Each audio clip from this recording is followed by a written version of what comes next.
one of the blimp's organisers, Zoe Gardner, joins me now. So we're looking at these live pictures of being inflated. This is in Trafalgar Square, right? Yes, it is. Talk to us, because I remember last year when it was also inflated, I mean, the photos, there was so many, it made pretty much all the headlines. Yeah. But last year you needed to raise money for a license. Did you have to do the same this year, or how does it differ? Actually, the crowdfunder this year that's raised thousands and thousands of pounds, people have been really generous because this is about, you know, he's hilarious. He's so funny, the blimp. Yeah. We love him, and he really gets up people's noses. But he makes a very serious point. And we were raising money actually this year with the crowdfunder for 6 grassroots organisations, 3 based here in the UK and 3 based in the US, that are fighting against climate change, that are fighting for the rights of migrants, and that are fighting for women's sexual and reproductive rights. So although he's a bit of fun, he's actually got a really serious message behind him, and he's supporting really important work that's going on in the ground. Look, as we look, these are old footage of the baby blimp, not the live images from Trafalgar Square. But you said it's a bit of fun, but what are you trying to achieve with this baby blimp? Well, I think that what the blimp in particular has done is really caught the attention of the US commentariat and of the US conversation. Sorry to interrupt, Zoe, but we're seeing live pictures of the US President Donald Trump's motorcade there. It's leaving just behind me, in fact, just behind over my right shoulder, if we have these live images here, behind our live position, leaving Buckingham Palace, and from there it's going St. James's Palace, where they'll be holding the meeting, a meeting with business leaders from the UK and from the US. This is a meeting with Theresa May. Substantial talks.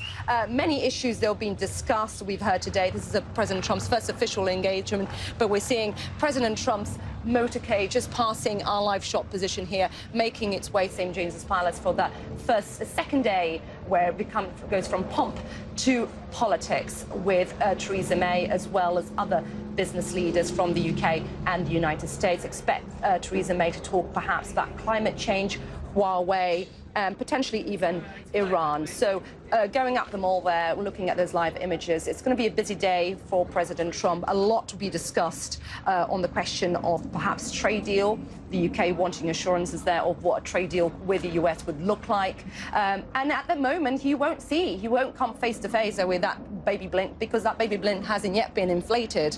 But you do think that the crowds will be large compared?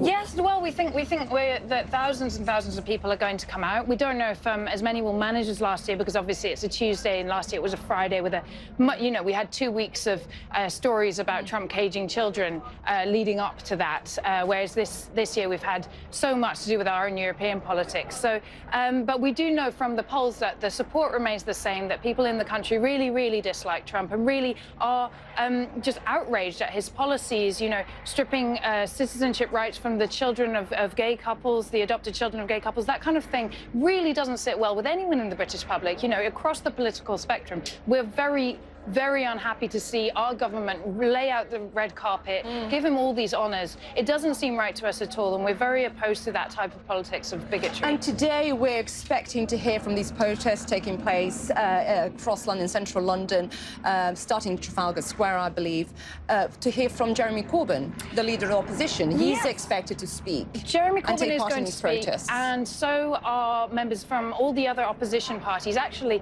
last year, lots of Tories were also very opposed to Not this Trump. year, though. No, oddly enough, because of something else going on in the party or in domestic politics, they don't feel able to speak up this year so easily. But as I say, it really does command support from across the spectrum, and we've also got great speakers from loads of different grassroots organisations, mainly people who represent the specific groups that Trumpist policies target. So we've got loads of migrants, loads of women, loads of people of colour, Muslims.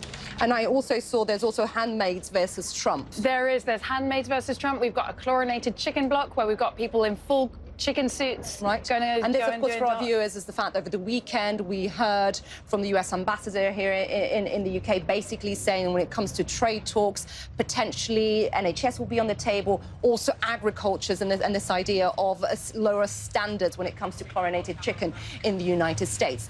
I want to ask you, so the baby blimp, I don't know if we've got the pictures, live pictures anymore, just talking to our producer there, Tim, but explain to our viewers around the world what that can achieve, because when you look at it, it makes you laugh. It's funny, but your message is much stronger than that. Yeah, well, I think that it grabs attention. It makes it, you know, It's got a large such a personality.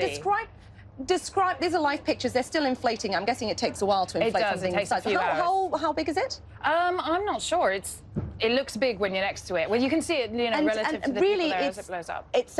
It's in a nappy? It's in a nappy. Yeah. It's got a mobile phone in his hand where he's probably tweeting angrily. He's got his angry face, his trademark orange skin and yellow hair.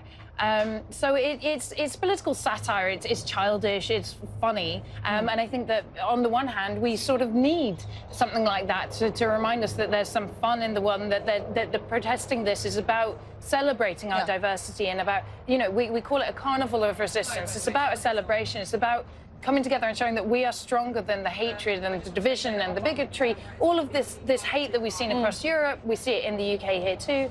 A carnival of resistance. Of that, yes. And it's starting at Trafalgar Square and it's going... We're going down Whitehall, so we'll be outside of number 10, hopefully around the same time when Trump himself is there, and then we'll end up in Parliament Square as well. Zoe, thank you very much. Zoe Gardner there.